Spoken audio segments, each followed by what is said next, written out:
नमस्ते दोस्तों।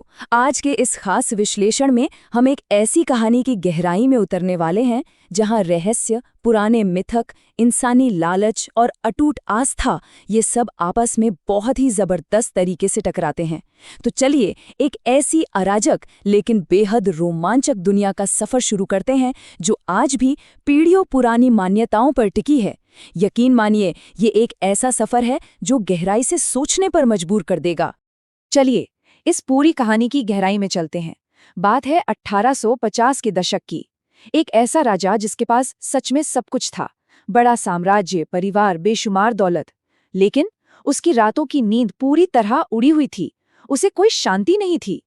तब एक तांत्रिक ने उससे एक बहुत गहरी बात कही कि शांति उसे तभी मिलेगी जब माता की ममता और पिता का आशीर्वाद दोनों एक साथ मिलेंगे।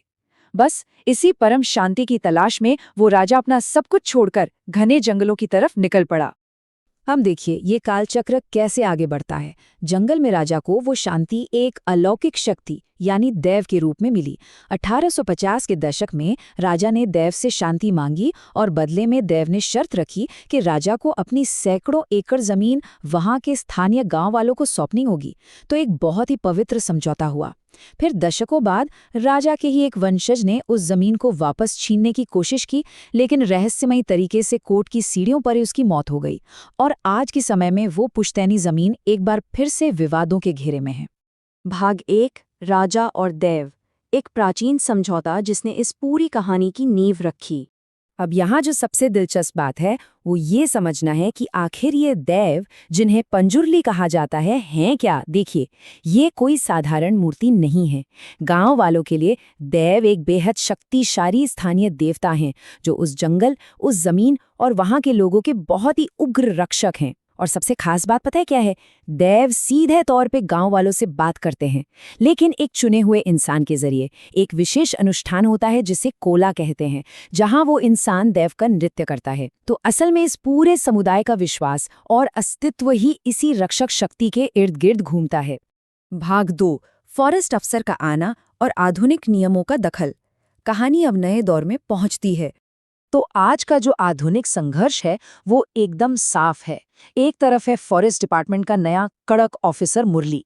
उसका सीधा सा मानना है कि भाई ये पूरी जमीन रिजर्व फॉरेस्ट है, वो सिर्फ कानूनों और कागजों पर चलता है और गांव वालों को जमीन खाली करने के कानूनी नोटिस थमा देता है।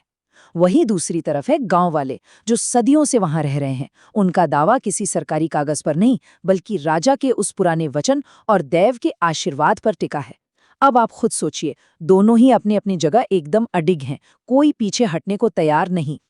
और ठीक इसी भारी टकराव के बीच एंट्री होती है हमारे मुख्य किरदार की, शिवा की। शिवा गांव का एक बहुत ही विद्रोही, निडर और बेबाक युवा है जो अपनी परंपराओं को बचाने के लिए किसी भी हद तक जा सकता है। वो शांत नहीं है, काफी अराजक है, जंगल में बेखौफ शिकार करता है और फॉरेस्ट डिपार्टमेंट के साथ उसकी भिड़ंत लगातार हिंसक होती जा रही है। अगर ध्यान से देखें तो शिवा उसी प्राचीन ऊर्जा का प्रतीक है जो किसी भी आधुनिक कानून के आगे झुकने को तैयार नहीं है।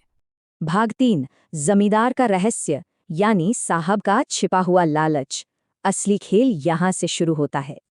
100 एकड़ जमीन। देखिए, ये सिर्फ एक मामूली नंबर नहीं है, ये उस 100 एकड़ पुश्तैनी जमीन का पैमाना है जिस पर गांव के जमींदार, जिसे सब साहब कहते हैं, उसकी गिद्ध जैसी नजर गड़ी हुई है।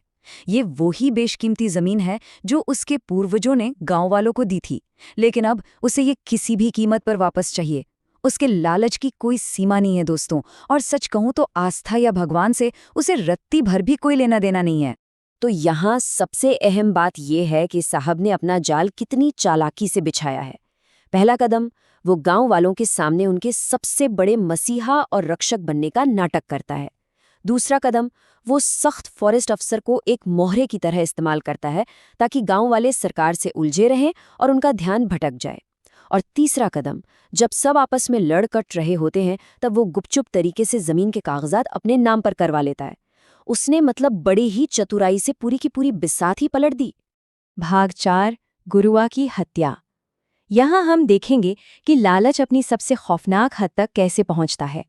होता क्या है कि जमींदार साहब गुरवा के पास जाता है। अब गुरवा वो इंसान है जिसके माध्यम से देव बोलते हैं। साहब उस पर दबाव डालता है कि गुरवा अनुष्ठान के दौरान झूठी घोषणा कर दे। साहब का वो डायलॉग याद है, 100 एकड़ जमीन, इसकी कीमत जानते हो, तुम्हें तो मुफ्त में मिली है।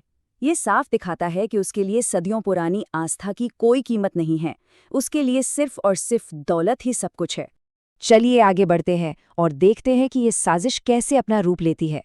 जब गुरवा दये के साथ गद्दारी करने से साफ इनकार कर देता है, तो साहब बेरहमी से उसकी हत्या कर देता है।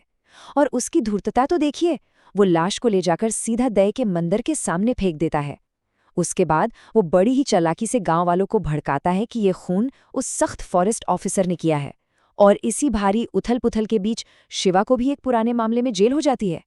मतलब जमींदार ने एक ही चाल में अपने सारे दुश्मनों को रास्ते से हटा दिया। अब यहाँ आकर सबसे बड़ा सवाल ये उठता है कि क्या शिवा इस गहरी साजिश को समय रहते समझ पाएगा? शिवा तो जेल में है और बेचारे गांव वाले अपने असली दुश्मन को ही अपना रक्षक मान बैठे हैं। तो क्या वो पुश्तैनी जमीन हमेशा के लिए जमींदार के हाथों में चली जाएगी या फिर सच्चाई सामने आएगी? कहानी अब एक ऐसे मुहाने पर खड़ी है जहाँ हर पल बस एक नया खतरा मंडरा रहा है। भाग 5, ईश्वरीय प्रतिशोध। कहानी अपने अंतिम और सबसे बड़े फैसले की ओर बढ़ती है। जब शिवा को आखिरकार जमींदार के इस खौफनाक सच का पता चलता है, तो वो सीधा जमींदार के घर पर धावा बोल देता है। लेकिन अहंकार में पूरी तरह अंधा हो चुका साहब अपनी हार मानने को बिल्कुल तैयार नहीं है। उसका कहना है, कौन जिएगा कौन मरेगा ये मैं तय करूंगा, यहाँ का राजा मैं हूं। वो खुद को कानून, प्रकृति और भगवान सबसे ऊपर समझने लगा था। और ये बहुत ही शानदार ढंग से दर्शाता है कि कैसे अहंकार का चूर चूर होना तय है। जमींदार के घर पर एक बहुत ही भयंकर और हिंसक लड़ाई छिड़ जाती है। ये लड़ाई इतनी भयानक होती है कि एक पल के लिए तो ऐसा लगता है जैसे शिवा मारा गया। लेकिन तभी कहानी में एक अलौकिक मोड़ आता है। शिवा के शरीर में दैव प्रवेश कर जाते हैं और इसके बाद जो होता है वो ईश्वरीय न्याय का सबसे उग्र और रौद्र रूप था। दैव के रूप में शिवा अकेले ही जमींदार और उसके आदमियों को बेरहमी से कुचलकर रख देता है और उस अहंकार का हमेशा के लिए अंत कर देता है। इस खूनी टकराव के बाद कहानी एक बहुत ही शांतिपूर्ण लेकिन रहस्यमयी तरीके से खत्म होती है। अंततः जमीन गांव वालों को सुरक्षित वापस मिल जाती है और शिवा, जो अब पूरी तरह से दैव बन चुका है, वो घने जंगल में जाकर हमेशा के लिए गायब हो जाता है। ठीक उसी जंगल में जहां 1500 साल पहले राजा ने शांति के लिए जमीन का वो सौदा किया था। तो आप देख रहे हैं, एक पूरा का पूरा चक्र यहां आकर अपनी जगह पर समाप्त होता है। तो इस पूरे विश्लेषण के अंत में एक बहुत ही गहरा सवाल हमारे सामने आता है। अगर अंतिम और सच्चा न्याय हमारे आज के इन आधुनिक कानूनों से नहीं, बल्कि सदियों पुरानी आस्था और प्रकृति की शक्तियों द्वारा तय होता है, तो जिस जमीन पर हम रोज चलते हैं, उसका असली मालिक आखिर है कौन? क्या वो कागज के कुछ टुकड़े हैं या फिर वो प्राचीन शक्तियां जो आज भी हमें कहीं न कहीं से देख रही हैं? ये सच में गहराई से सोचने का विषय है। इस सफर में हमारे साथ जुड़ने के लिए बहुत बहुत धन्यवाद।